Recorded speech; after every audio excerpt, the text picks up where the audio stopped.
We'll wait another 2 minutes, allow everyone to be entered on to the call. So we'll start at 7:02 Central Time promptly.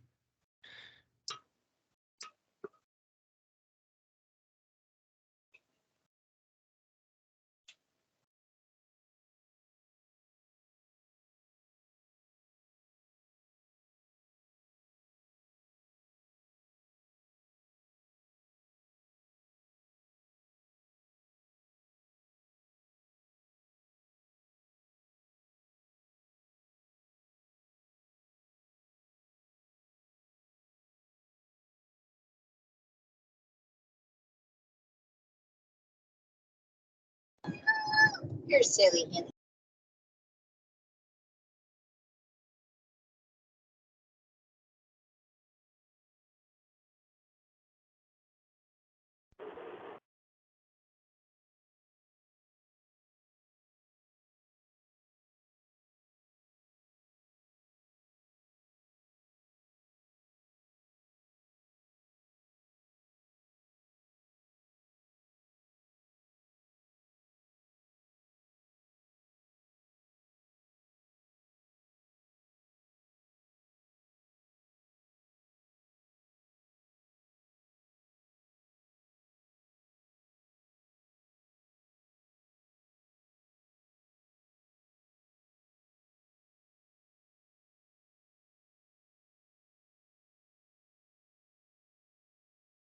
I'm sure we'll have more beeping as folks join us. But welcome. My name is Clark Conover. I'm the president of the ICWA. Thank you to Eric McGill, our secretary, who set up this call and has done all the hard work of doing the outreach, putting the technologies together, and recording the call.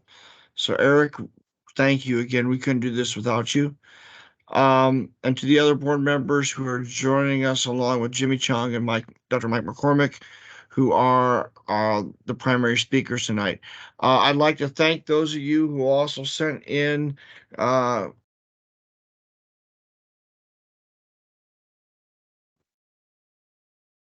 let's go ahead and get started. My name is Clark Conover. I'm the president of the ICWA. First, I'd like to thank Eric McGill, who set this call up, is recording the call. Eric, we really couldn't do any of this without you. So, as Secretary of the Association, thank you for all that you're doing, along with the other board members who are joining us. Our special guests tonight will be Jimmy Chung and Dr. Mike McCormick. As others beep in, I don't want to delay and be respectful of everyone's time. So we do have you all on mute. If there are questions or comments you'd like to ask during the presentations, please put them in the chats, and we shall then read from there. I'm going to turn it over to Jimmy Chung to start the evening, and then we will proceed from there. Jimmy? Yeah, thanks, Clark. Hi, everybody. Hope everybody's doing well. I don't know if everybody saw this, but last Monday, I released article number 4, Secretary Rules Article number 4. Just wanted to take a couple moments to get into the weeds a little bit on the interpretations there. The interpretations specifically address mat side video review, along with a stalling by ankle interpretation, and then one that really doesn't concern anybody on the call that much, but also the 1 pound weight allowance. But specifically on the mat side video review, keep in mind this year that on a video review, the entire sequence is being looked at. And sequence, again, just to refresh everybody's memory, is defined as what is being challenged. So that would be the start of the sequence until the wrestling was stopped or should have been stopped.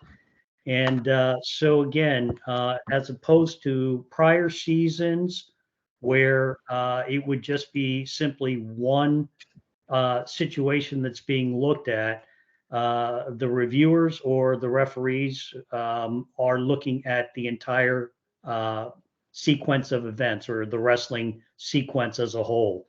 So the question has come up with this new rule: what happens if a call is changed on review. So I posted a couple of scenarios.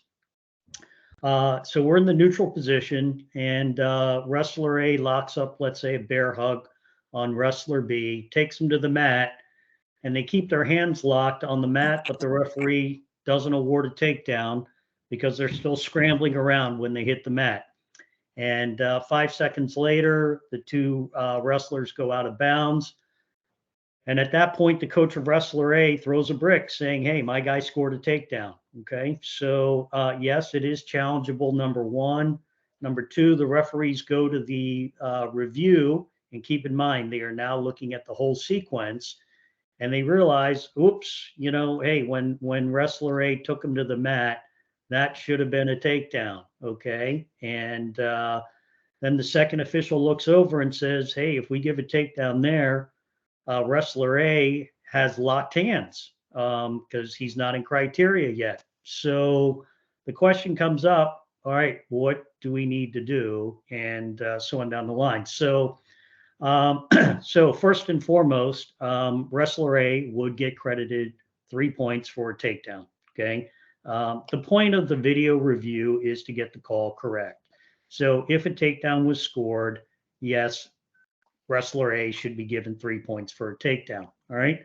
Now, even though the rule says that, hey, we're going to allow and look at the entire sequence, keep in mind the end of the sequence is defined as when wrestling action was stopped or should have been stopped. So in this particular case, a locked hands call would obviously stop wrestling. Okay. Now, the question comes up, are we going to penalize the wrestler for locked hands, even though in real time he did not know that he was in control? Okay. So, this is one of the things that, I've been kicking around for a long period of time. And simply put, a lot of officials are very, very verbal. So, during live time, you'll have officials saying neutral, neutral, or saying no control or whatever. And so the wrestler's thinking, okay, I still don't have the takedown. He's going to keep his hands locked. All right.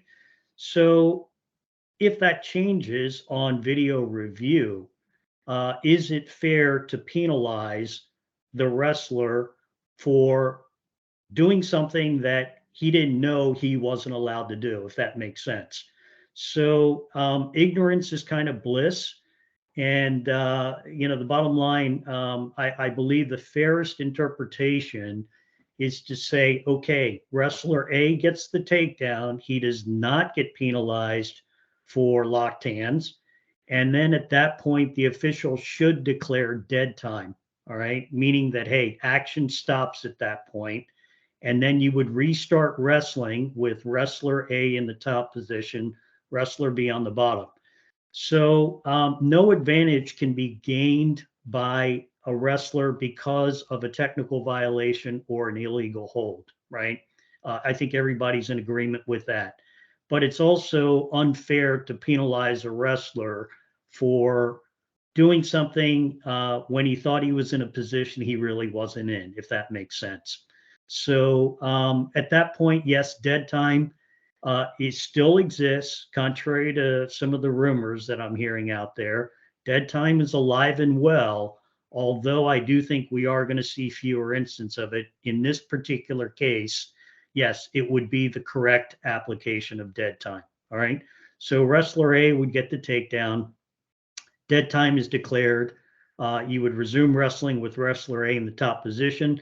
And again, because of a technical violation that in this case locked hands, no riding time can be gained to the offensive wrestler as well. So that's the first scenario. That was kind of the easier one, if you will. The second scenario that I created was same type of situation, neutral position. Wrestler A shoots a double leg. Wrestler B sprawls. They're scrambling. Wrestler A, attempting to secure the takedown, moves off the legs, and he locks their hands around the waist of wrestler B. And no takedown awarded yet. About 10 seconds later, wrestler B counters, and he wraps his hands around the waist of wrestler A, does a roll through, puts him on his back. And so the referee awards 3 points for a takedown to wrestler B and counts 3 near fall points before the wrestlers go out of bounds. So in live time, no takedown awarded to wrestler A, takedown awarded to wrestler B, right? 3 points and 3 near fall points as well. Now, when they go out of bounds, coach of wrestler A throws the challenge brick saying, hey, my guy had a takedown, right? And, the referees then have to go to the review. So they look and they see that, hey, wrestler A, yeah, did have a takedown. Okay. So this one's kind of similar to the first scenario. The only difference being that, hey, wrestler A has scored, but now wrestler B has scored. So now you got a few things you need to kind of sort out. And so the question there is what corrections need to be made? Does wrestler A, if he gets the takedown, get penalized for locked hands? And what about wrestler B? I mean, he scored some points here. Do we declare dead time? How do we sort all this out? So again, we're looking at the entire sequence. And in this particular scenario, again, wrestler A gets the takedown. So now wrestler A gets 3 points for the takedown. This is after the review. All right. Similar to the first scenario, wrestler A will not get penalized for locked hands. Okay. Because again, he did not know that he was in control. So you can't penalize a guy for being in that position there. So the question then comes up, hey, what about dead time here? Let's just blow dead time. All right. Even though, yes, technically locked hands would stop that, the struggle here is that, hey, you have scoring that took place by the other wrestler. And so to negate that and to say, hey, dead time and wrestler B's points are wiped off the board. Okay, keep in mind, in live time, it was 6 points to wrestler B, 0 for wrestler A. Okay. Now, if you were to switch that and say, hey, dead time applies, now you have 3 points for wrestler A, 0 for wrestler B. Okay. You probably have a pretty irate coach of wrestler B, right? Because you just created a 9-point swing, whether you realize it or not. More importantly than an upset coach, okay, because everybody on the call has had to deal with that at some point. Welcome to the world of officiating, okay? However, keep in mind that the sequence is designed to account for all wrestling that took place, okay, to the greatest extent possible, all right? So with that in mind, okay, yeah, you just simply award the takedown to wrestler A. You do not penalize him for locked hands. But now the initial takedown that was given to wrestler B, right, is now becomes a reversal. Okay. Because in live time, he got the takedown because they were neutral. However, on review, keep in mind, he is the defensive wrestler. Now he's in a position of control. So the takedown becomes a reversal, and his near fall points would count as well. Okay. And then you finish the sequence out and you begin wrestling again at that point with wrestler B in the top position, and you don't have to re-wrestle anything. So in other words, if that entire sequence took 45 seconds, you've accounted for all 45 seconds of wrestling. All right. I think this is I know there were a lot of questions on the last call about, okay, how are you going to do this? And, believe me, I spent close to a month thinking about this. I've thought about this situation far more than any human being should possibly have to think about any situation. Okay. But as I stated before, I'll release the interpretation when I was happy with it. This is one that I'm good with. Okay. I simply at this point can't do much better with that. I think it's the fairest for everybody involved. I believe it also aligns with all of the existing rules and other interpretations that are out there. So that's that's kind of where we landed up on the video review. So before I move on, are there any questions on this? Because I know this can be kind of a lot to digest, but I think the simplest way to put it and maybe be able to kind of master this would be to take a step back and take a deep breath and just realize that, hey, it's kind of like putting a puzzle together, right? Just one piece at a time, as opposed to just feeling like you have to fix it all in one shot. So yeah, are there any questions from everybody? I don't see anything in the chat, but if not, we can move forward. Again, Jimmy, there's nothing in the chat. If anyone has questions, feel free to chime in now.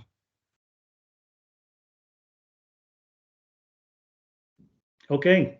Jimmy, would you like for the next video, if you could find maybe some examples from a dual meet or NCAA's where the action continued, but under the new rules, what the new scoring would be, just to give a example. I think I can think of one or two situations off the top of my head that I saw from last year, but I just was wondering if you knew of any situations or had looked back retroactively.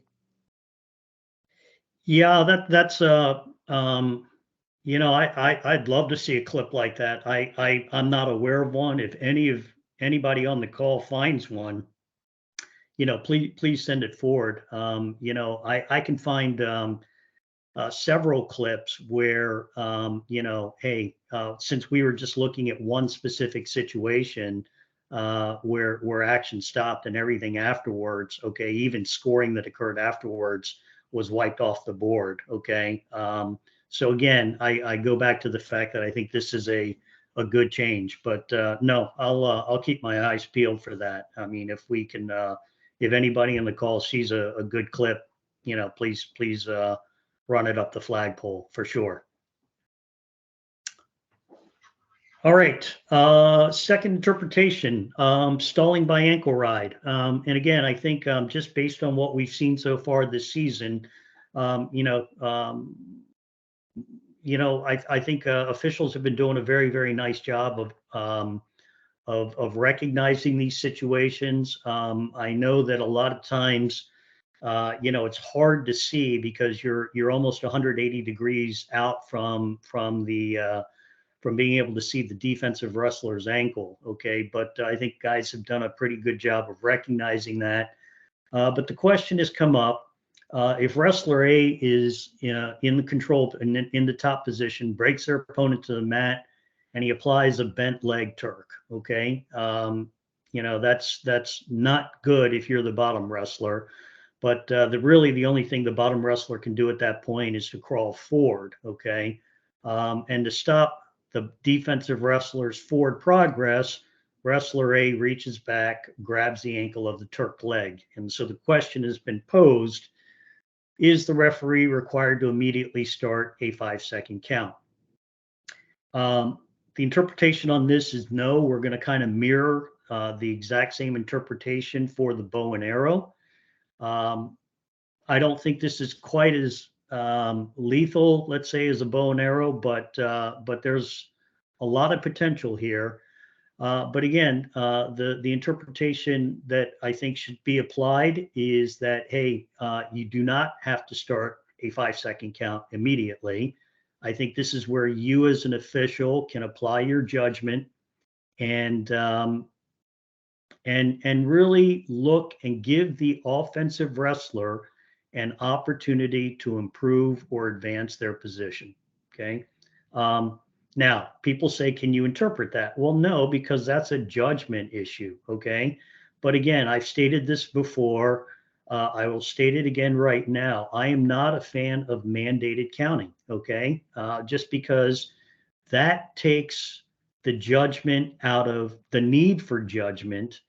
And it really basically dumbs down your wrestling IQ as an official. Okay. So I think everybody on this call can recognize, hey, when a move is being used to improve versus one that's being used to kind of camp out and stall. All right. So again, I think this is where you as the referee should utilize verbal commands, specifically the word improve. Okay. And, improve is a code word to basically tell the offensive wrestler, hey, you better show some progress or advancement with this. And if the offensive wrestler fails to do that, you better start counting. Okay. So there's a happy medium here in the sense that, you know what, we're not going to mandate the immediate start of a 5-second count. But at the same point in time, it doesn't give the offensive wrestler a license to camp out there for the next 32 seconds. And, you're sitting there not counting. All right. So again, we're trying to find the happy medium and stay within the uh, stay aligned with all of the existing rules and not make it a mandated robotic type of account system that we're looking at. So the only comment I will add on this is I do think that you as officials should be a little more aggressive um, in deciding whether to start the 5-second count or not in this specific position. Okay, bow and arrow, high percentage of those end up in scores. Okay, so I think there's a little more latitude that should be granted to the offensive wrestler in this position. I can see where you can make it look good, but what you're really doing is kind of stalling on top. All right. And again, the intent of this rule is to prevent the offensive wrestler from stalling. So I think this is a good happy medium here. I've seen a lot of situations where officials start the count um, correctly when an ankle is grabbed. Okay, and you know what? Guess what? Hey, no big surprise. All the wrestlers recognize, oops, Mr. Official is counting, and they get right off the ankle. Okay, and I haven't seen too many wrestlers go back to that same scenario. So I think we're doing a nice job with this. I don't think this rule is really adversely impacting wrestling as bad as some of us had feared it might.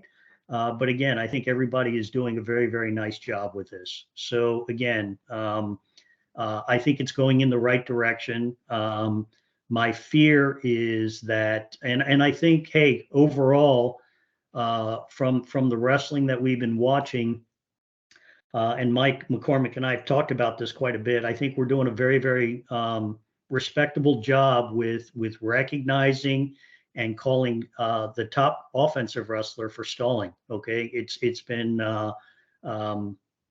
it's been fairly consistent, and I think guys are starting to figure that out. So I think it's the happy medium.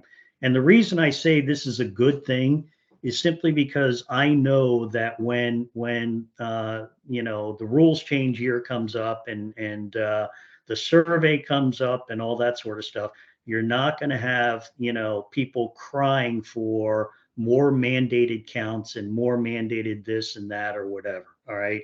So because I just think that messes it up for everybody involved. So yeah, forgive the editorial comment on my part, but believe me, if you want to hack my email or listen in on my phone conversations, yeah, you'll certainly understand that.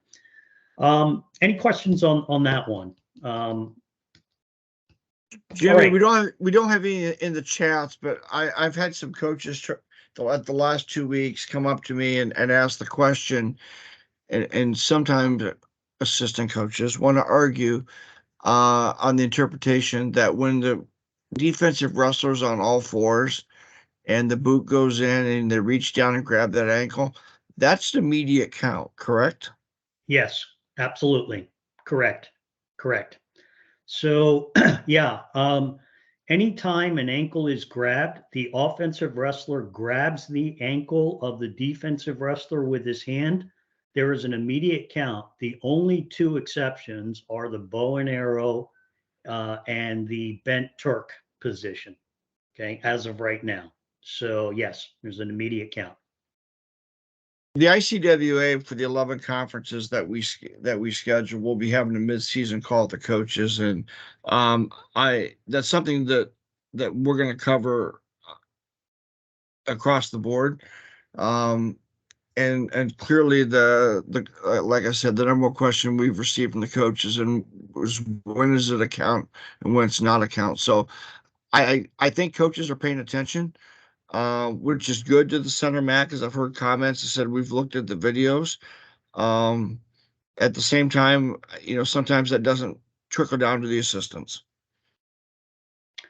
Yeah, well, and I've done my part to try and combat illiteracy in this country. I put in pictures with all of the SRE articles, and again, I know it's easier to watch a video, but I don't know what part of the written interpretations are ambiguous. And so I'd be happy to tell them on the call too. I mean, if it's easier just to do a little chat session with them.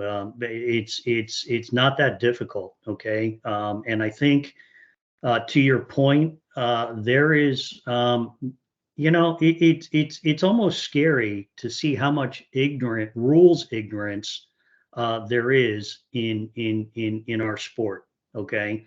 And again, I think this is our job as the officials is really to, you need to know the rules better than anybody else out there. One of the biggest lies in America, is not listening to the White House press secretary. It's actually coaches saying that they know the rules. And so, again, we can do what we can do. But again, I think it's, we'll do our part. But yes, to your point, anytime the ankle is grabbed by the offensive wrestler, a count immediately starts. The two exceptions are the bow and arrow and the bent Turk position. Okay, and even then, he has a potential delayed count, but he must continue to advance his position. All right.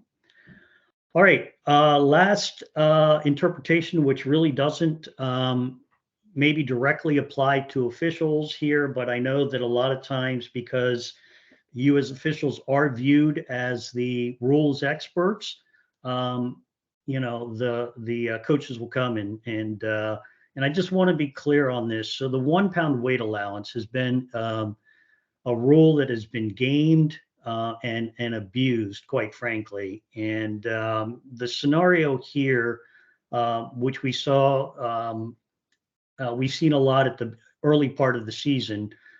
Team A will wrestle a dual meet on a Friday night.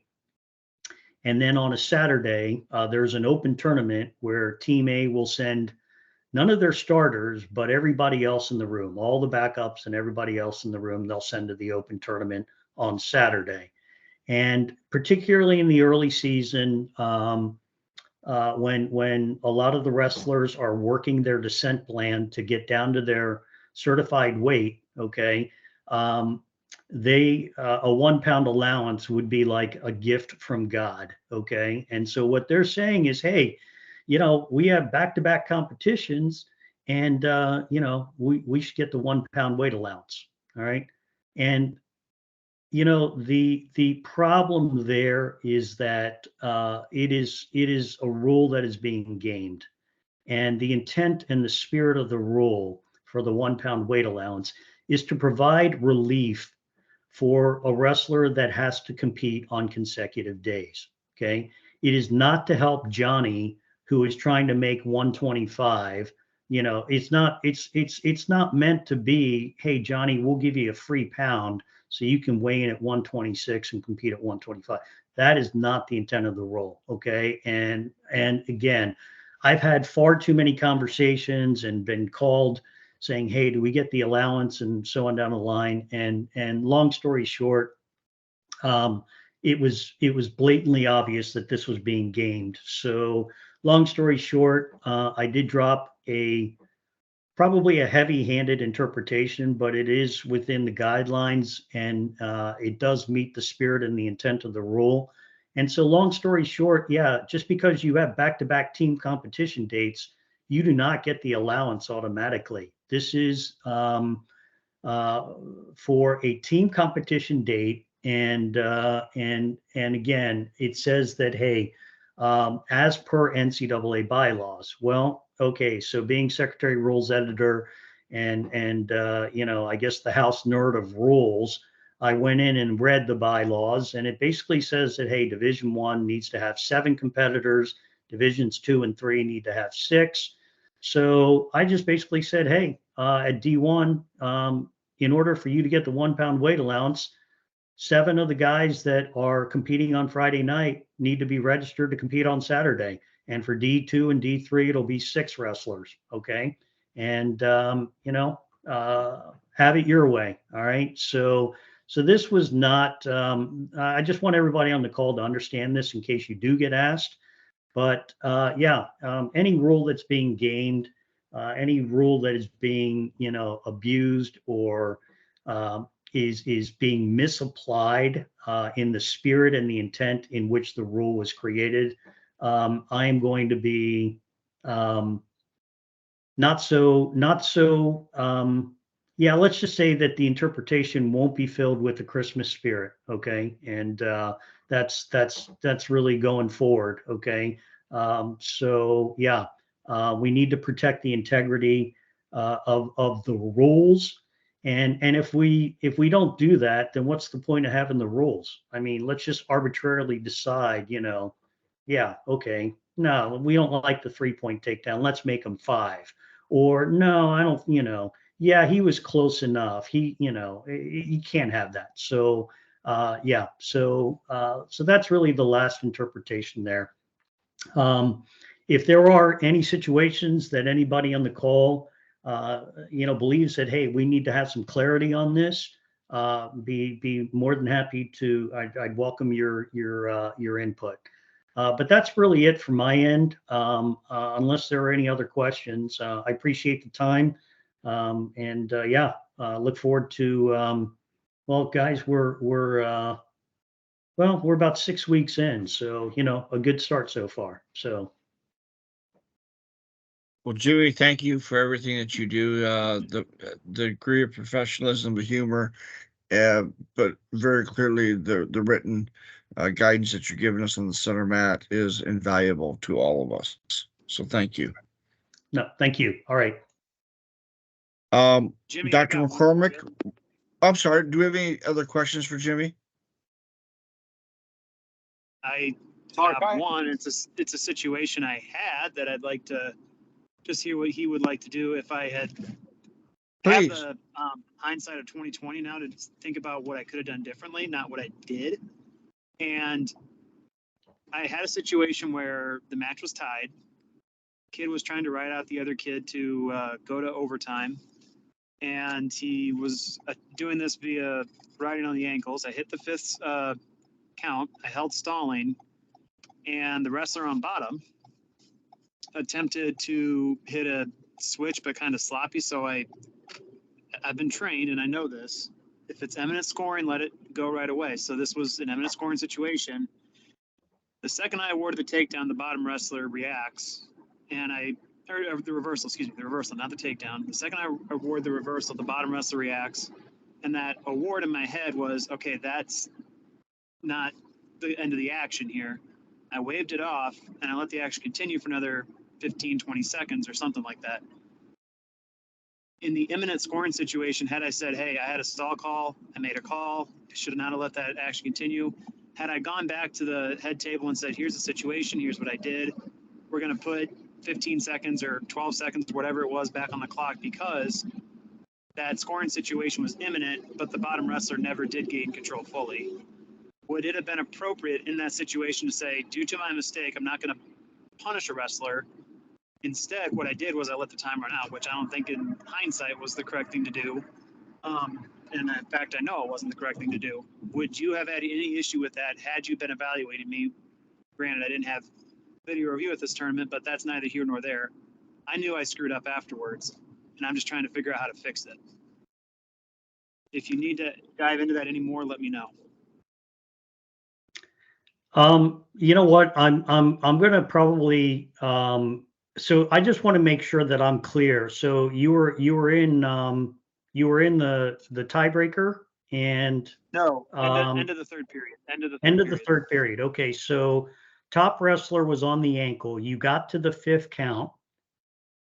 So in other words, the offensive wrestler reached a count of 5 while he was on the ankle, correct? Correct. And I held stalling. Okay, because you felt there was imminent scoring. Correct.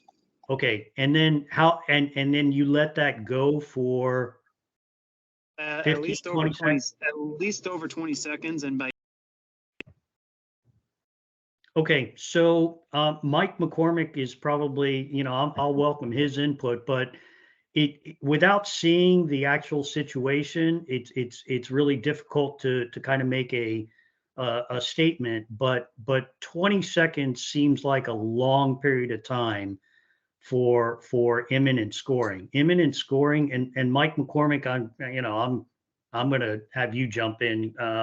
Because that's really not so much of a rules application as it is maybe if a coach called me on that situation, I'd tell him call Mike McCormick. So well, yeah, I would concur with Jimmy in saying that without seeing it on video, it's really hard to make a 100% correct statement about it. But so this is the end of regulation. The top wrestler's riding the bottom wrestler, grabs his ankle and whatever else, but grabs his ankle. You get to a 5th count, and when you held the stall call, but you also stopped riding time, I assume, when that's what you mean when you say that. Correct. The bottom guy then initiates a switch and a scramble ensues for 20 seconds, give or take. Is that correct? Correct. I initially awarded a reversal right away, but okay. The second I did that, I did not feel as confident as I did because the top wrestler, once he was awarded the points, put on a very, very, if you will, sloppy ride and allowed the bottom wrestler to get off the ankle and come back in a position of control. So I didn't want to award a quick 2 reversal. So I just waved it off because I thought this control he attempted control, but he was still jockeying for position. I basically called. Never settled. Yeah, I mean, I think 20 seconds is a little long. Imminent scoring is imminent scoring. Again, without seeing it, it's really hard, but 20 seconds seems like a long time to me. You could have certainly, especially if there's short time left on the clock and you're worried, the bottom guy deserves a fresh start maybe because of the locked hand, or not the locked hands, excuse me, the 5-second count, and give him a fresh start. But I would say that 20 seconds is a long time. Sorry about that. I got kicked off. Can you say that again? Yeah, sorry. I don't know what bottom line is, I think 20 seconds is a long time. Imminent scoring means just that. It's imminent, right? Which means he should be scoring. Correct. And in order to correct that situation, if I take that back after the stall call, would it have been inappropriate to put time back on the clock and put the bottom wrestler down again? Gosh, from a video review, with video review, whether it was challenged or you want to look at it, I think that's appropriate. I definitely want to look at that if there's video review available at the next tournament. That's what I'm saying. Like, that's a situation I would have 100% looked at and corrected in that situation. Well, so in this scenario, though, my understanding from what you're saying is that there wasn't video review, and so per the rules, you can't go back in time, right? So the fact that you wrestled 20 seconds, hey, you can't declare dead time because what's the rationale for justifying re-wrestling that portion there? Okay, so again, this is not to beat anybody up. This is just simply to say that, hey, they wrestled the 20 seconds. You can't, there's no do-overs, right? Even with video review, the only exception there would be if there was an illegal hold or some other act that occurred that would have necessitated wrestling to be stopped. Okay. But in this case, it sounds like, hey, maybe you just let it go too long. You didn't like the call, but you can't, per the rules, go back and say do over, right? If that makes sense.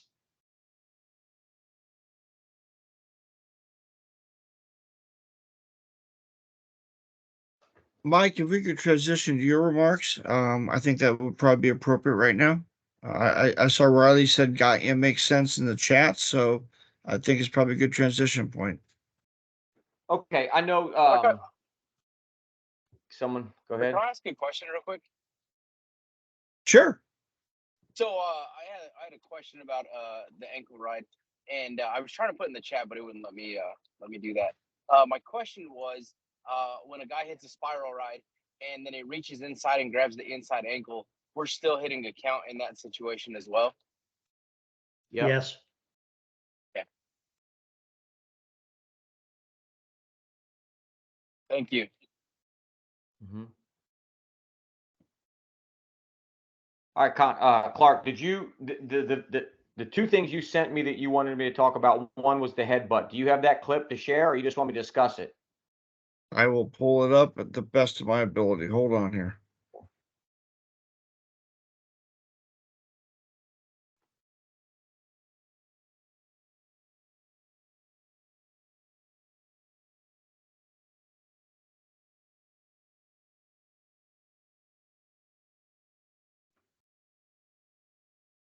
Thanks for great radio, guys. I'm sorry.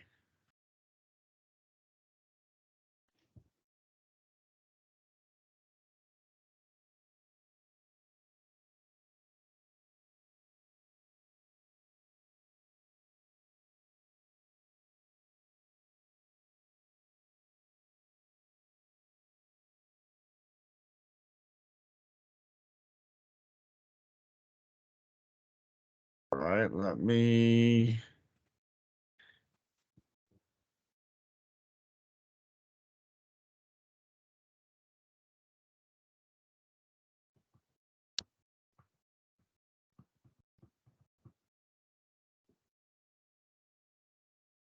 I'm going to fast forward this, folks, till near the end.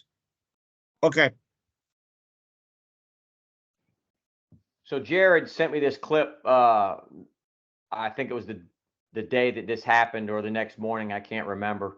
And without seeing the whole match, it's hard to tell. But he stated to me that the wrestler in purple, there was the headbutt right there, and this was, if not the second, possibly the third time that he did it. So if you could go back maybe 20 seconds, he clearly leads with his head.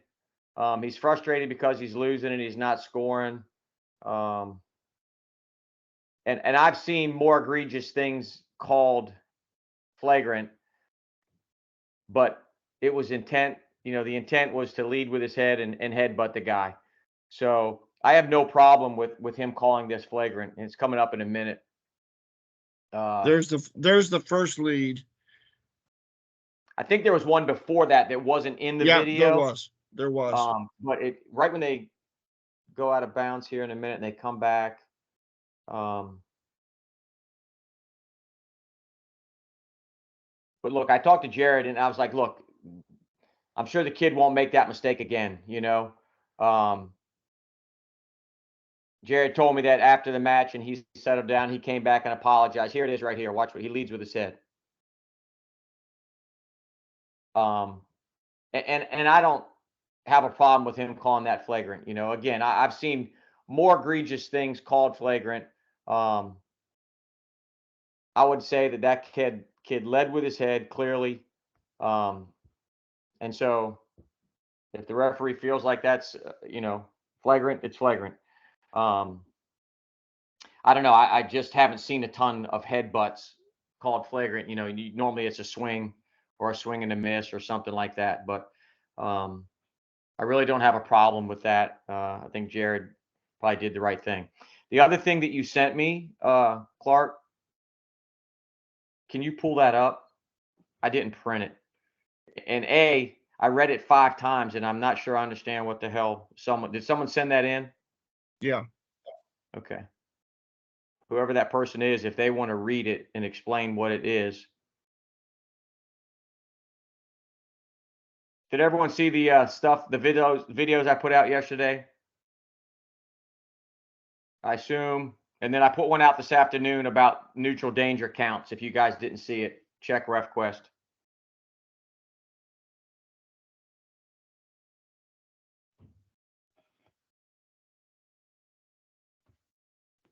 Put it in the chats. You put it in the chat? I'm going to. Okay. My printer's broke at home. I meant to print it from my office so I'd have the questions in front of me, but I forgot. I'm going to try to. Hold on here. Okay. Sorry. That's all right.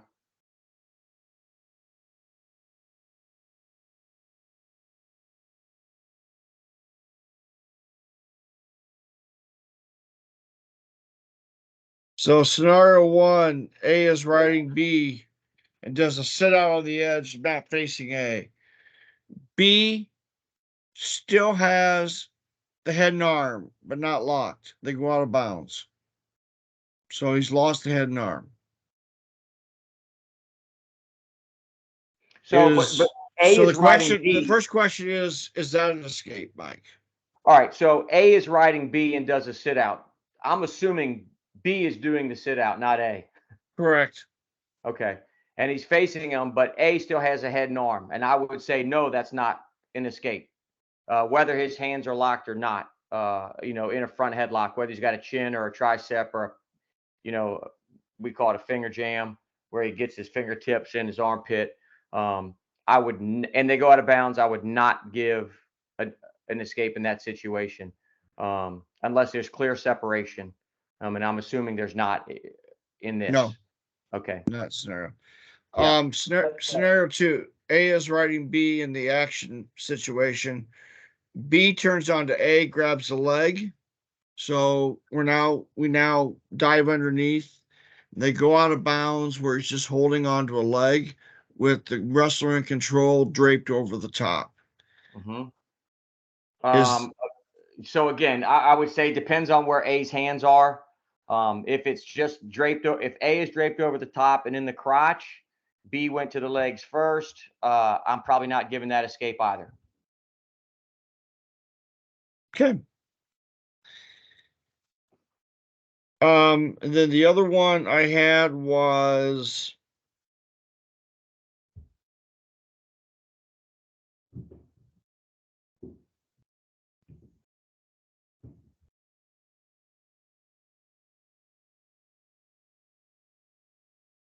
green is on top. There's locked hands at 22 seconds. It isn't seen live by the official. The official penalizes top man for stalling at 16 and subsequently stops the match. Red coach challenges for locked hands. So did he throw the brick? All right, say that again. He's riding. So 22 seconds, he locks his hands. At 16 seconds, did you say? He stops and warns the top man for stalling? Yes. Jimmy, So, what's the immediate 5 to 7 seconds? All right. So no, I think this is this is one of the questions that Clark, I think you forwarded to me before, I just didn't cover. But so again, go back to the interpretation on video review. So in other words, in live time, the locked hands call was not caught. Okay.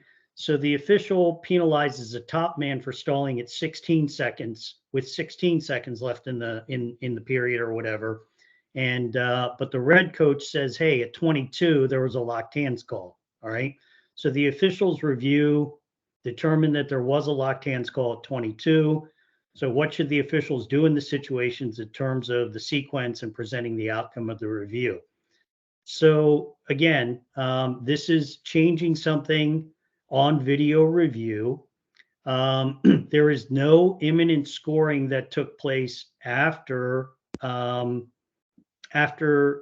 locked hands call. So in this scenario, green, red would get 1 point for technical violation for locked hands, right?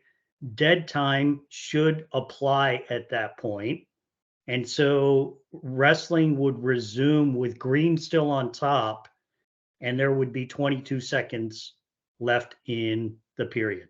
So in other words, the stalling call would get negated at that point because of the locked hands. So in lifetime, if locked hands were called, the match would be stopped. Highly unlikely that you're going to have a stall call 6 seconds later. It's possible, but not from the top position. I mean, unless he just grabs the ankle and holds on. But you know what? No, since the match should have been stopped, then yes, technical violation, 1 point red, 22 seconds left on the clock. Those 6 seconds become dead time at that point. Hey, Jimmy, Yes. I know we don't like to put a quantitative number on things, but that was, let's say, 6 seconds. What if it happened at 22 seconds and at 12 seconds, the coach said he got called for stalling, and the coach said, hey, he locked his hands? Well, I think you have you just introduced another element to this. The question then in the official's mind is, did the coach challenge in a timely manner? Yeah. And you know what? Timely typically has been 5 to 7 seconds, right?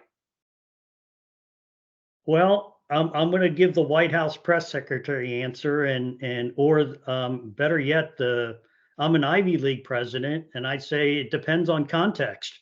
And you know, this is where you guys have a tough job. I am a firm believer, and I have done this with prior interpretations, is forcing and trying to force coaches to commit.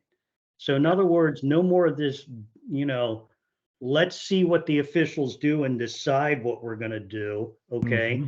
Throw the frickin' brick. And you know what? I would have no problem if 10 seconds later you said, no, your challenge is too late. I would fully be able to defend that, because I'm like, hey, what part of immediately is unclear?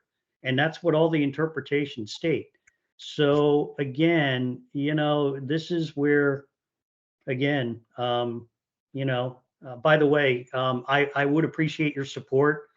I'm interviewing to be president of the University of Pennsylvania.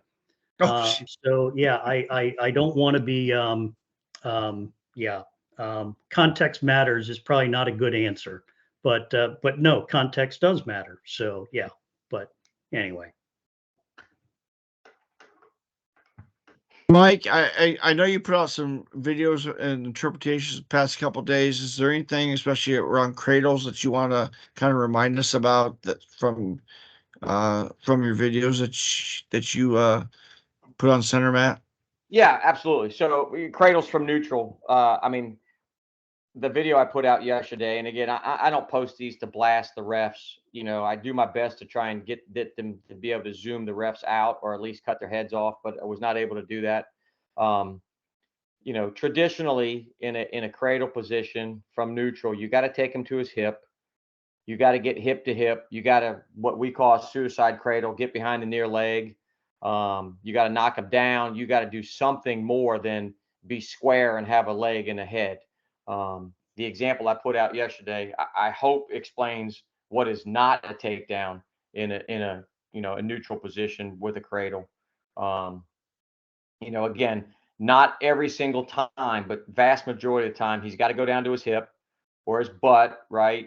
You got to get behind the leg, kind of suicide cradle-y. You got to get to the back ankle or get hip to hip. The neutral danger one that I showed yesterday,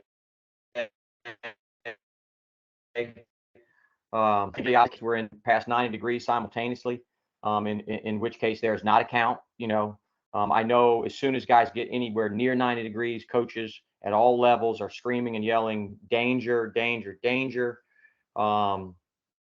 and we had an NCAA call yesterday, and we talked about it, and that kind of prompted me to put Jimmy and I to put out what I put out today if you didn't see it. And it's basically just, you know, the sequence or process of recognizing that a guy is past 90 degrees beyond reaction time, right? That's important. It's not as soon as he gets into 90, it's beyond reaction time. And then you must, by rule, verbally announce danger red or danger green, whomever it is. And then it's a 3-second red 1, red 2, red 3, or green to award that takedown.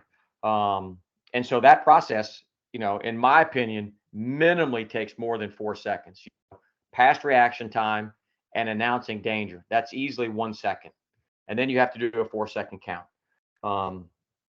And oh, by the way, if he comes out of 90 and goes back in, you have to restart that entire process. It's an entirety. You don't pick back up where the hell you were. You don't start your count. You still have to wait beyond reaction time, announce danger, and then start your 3 count. And I personally have seen a couple of times this year where guys probably got a neutral danger takedown in a total of 3 seconds, you know, or less. It was pretty quick.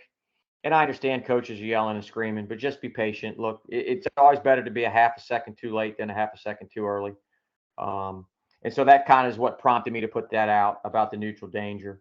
The knee clip, you know, that's just a position where, again, early season tournaments, you know, you're refereeing by yourself. It's hard. There's so much going on. You know, it's a little easier when you have an assistant, but we need to recognize those positions where knees get tangled up, and you know, we don't want to see guys get injured to the point that their season's over. I forget what the other one was. Oh, the Blair ride. Seen lots of that this year. It was kind of hard to find a clip that showed it because it took so long. But yeah, you know, I've said it on a couple other calls this week and last week that I just have not seen a ton of lace in the ankle kind of Big Ten ride or grind ride. They just stopped doing it. If I've seen it, it's been for 7, 8, 9, 10 seconds. You know, they're not doing it for 25 seconds. So that's good. But I've seen a pendulum swing back the other way to this whole Blair ride that you haven't seen for a few years is back in the mix, and guys are using it, getting out to the side. Yep. And, you know, spending lots of time eating up riding time and not really trying to turn a guy. So, you know, I think we are doing a good job as a whole on getting guys on top. And I'm not saying be overzealous, you know, because sometimes the bottom guy is still stalling. And, you know, if top guy releases pressure and the guy never brings his hips up, you know, he's stalling too. So, but I haven't had a single phone call from a coach saying we're calling stalling too much on the offensive guy. So I think as the season, you know, progresses and we get a little better at it, so to speak, it'll be fine. The other position that I had the video on, I think Fred Jerison did a great job showing patience in that crackdown position, man. We've seen lots of that this year. I think more so than last year. And that's a dangerous position. You know, I think I'm going to probably try and grab a few clips of that position where the takedown is given, and as well as when it's not. You know, when you see the guy that's in on the legs, whether his head's pinned or not, kind of straighten his arms out and Superman out a little bit because he's worried about getting rolled through, or even puts his hands on the mat by the guy's butt. You know, I don't think that's control. And every situation is a little bit different, but I think that's that chest wrap position is kind of become more prevalent, especially with reaction time back in the mix. And so I think you, again, just be patient there, man. If the guy has control, a half a second is not going to kill you. So just be patient. Make sure he does have control on the guy, because look, they're going to make you look good or they're going to make you look bad. If you award it too soon, as soon as you put your hands up, the guy's going to roll through. You know he is. So just be patient. But yeah, I think everything's going well so far this season. Questions? There's none in the chat, but anyone have live questions for Dr. McCormick?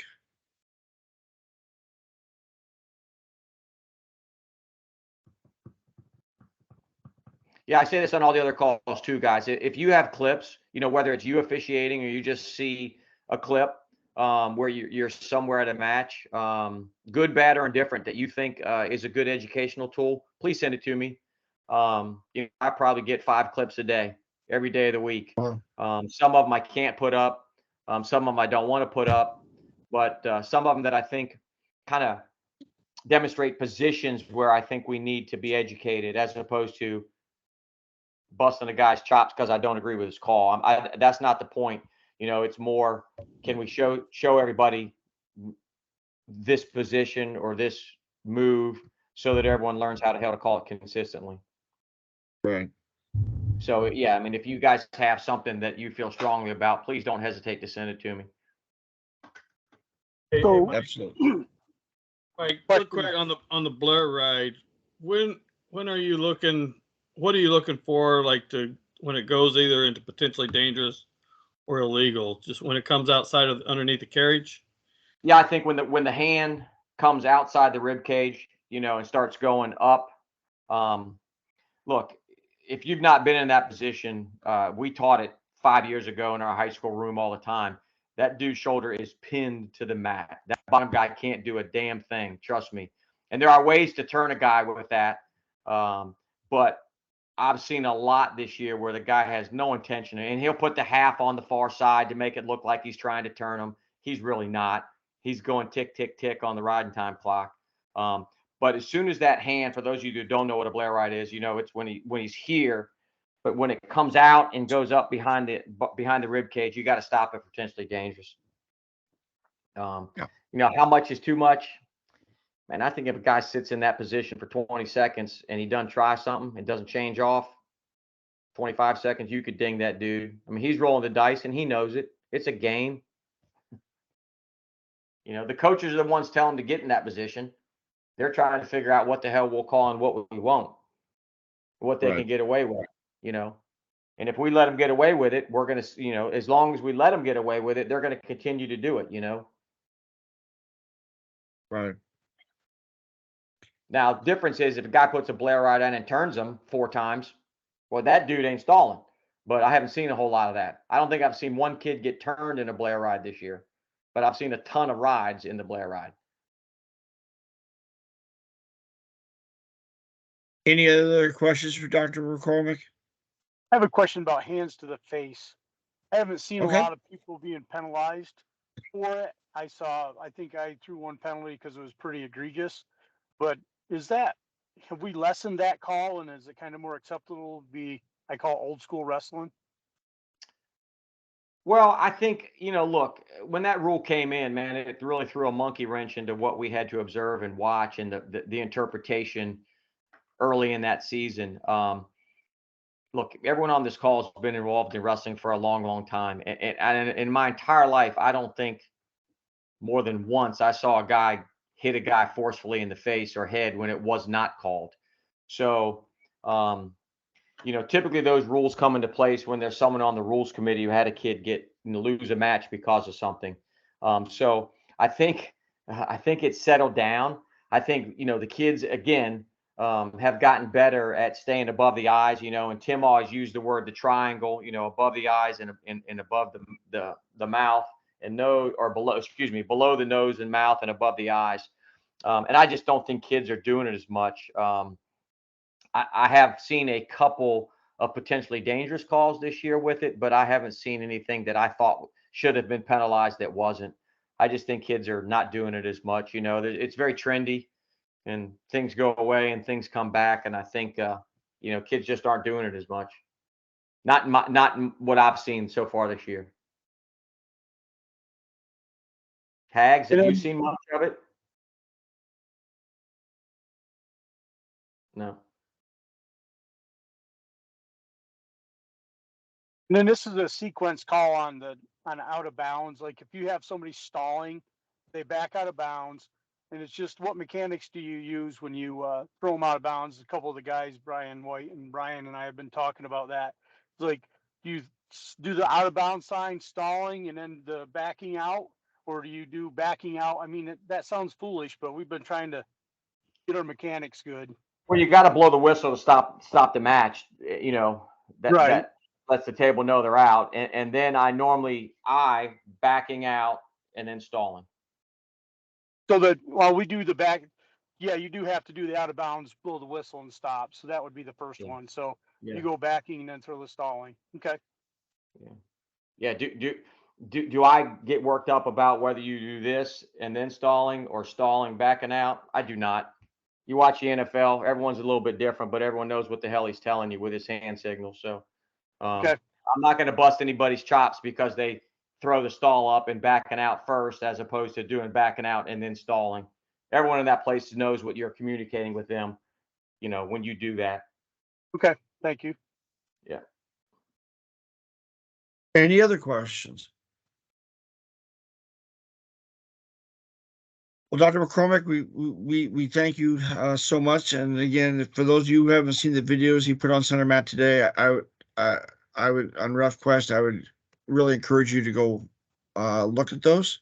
I tend to try to check RefQuest once or twice a week, so that's how often the material's being put on there, just to stay current. So thank you. We do have a third style. Rusty Davidson's here on the call. Rusty, anything on the women's collegiate wrestling rules that may be interpretation difference or something you've seen in the last 6 weeks?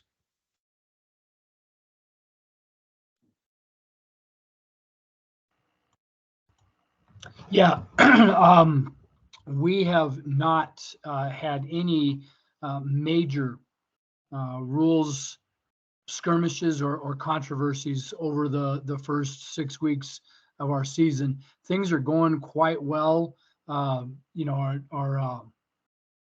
happy to say that a number of ICWOA members are stepping up and stepping in and making progress along the way. But it's been really smooth. It's been enjoyable. So I'm happy to stand for questions if anybody wants to ask a specific. And if not, then I'll be respectful of time. Well, and Rusty, congratulations. I know you're part of the Trailblazer Duels, that amazing event at the University of Iowa. So that was quite a treat for me. I started with women's wrestling in 1989, and to still be sucking breath and be able to have some kind of mechanics at this point in time, that was really a treat. I appreciate your kind words. any questions on the women's collegiate wrestling conversation? And again, if you have other questions for Rusty, they can feel free to email you. Your email is on our website, ICW member website. Again, Rusty, thank you for your contributions.